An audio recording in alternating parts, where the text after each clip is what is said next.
Good morning. तर आज माझं शूट होतं साकीनाक्याच्या SG स्टुडिओजला. तर आज कलर्स मराठीवरच्या पिंगा गोपोरी पिंगा या सिरियलमध्ये मी एक कॉन्स्टेबलचा रोल करणार होती. सेटवर पोहोचून टीमला भेटले आणि माझ्या रूममध्ये गेले.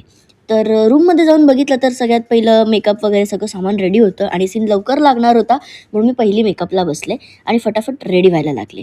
मेकअप झाला आणि पटकन कॉस्ट्यूम चेंज केला आणि हा असा काहीसा माझा लुक होता आजचा. माईक आणि स्क्रिप्ट तर मला ऑलरेडी दिलं होतं आणि आता सेटवर बोलवलं. तर पटकन सेटवर गेले आणि इथे सर्वांनी एकत्र बसून सीनची रीडिंग केली आणि हा असा काहीसा जेलचा सेटअप होता आणि सिक्वेन्स होता. तर इथे पहिला सीन झाला आणि तेवढाच झाला ब्रेक.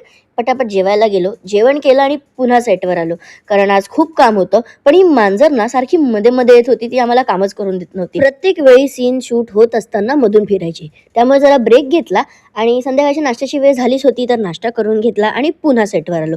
आज कंटिन्यू काम होतं. माझा सीन झाला आणि लगेच पॅकअपसुद्धा झालं. मी डॉकवर साईन केली आणि चावी घेऊन रूमकडे निघाले. रूम जरा सेटपासून लांब होतं, त्याच्यामुळे लॉक करून सारखं जावं लागत होतं. तर इथे पटापट मेकअप काढून घेतला, कारण घरी जायचं होतं. तसं बघितलं तर आजचा दिवस छान गेला. बिझी होता पूर्ण दिवस. बहुतेक वेळा काय होतं, आम्ही शूटसाठी जातो आणि जेव्हा ओरिजिनल सेटवरती, म्हणजे जो प्रॉपर सेट आहे त्या सिरियलचा रोजचा डेली यूजचा, त्या सेटवर जर शूट असेल ना, तर आम्ही रूममध्येच पूर्ण वेळ बसून असतो आणि मग जेव्हा सीन असेल तेवढा पुरतंच बोलवतात आणि सीन पण छोटं मोठंसं असतो, जास्त काही काम नसतं. मग रूममध्ये बसून बसून वैताग येतो. ज्या दिवशी असं फुल डे काम असतं ना, पूर्ण दिवस सेटवर बसून मेहनत करून घेतात ना, तेव्हा खरी मजा येते काम करायला. असो, आजचा दिवस खूप छान होता आणि खूप मजा आली आज काम करायला. Thank you so much for watching.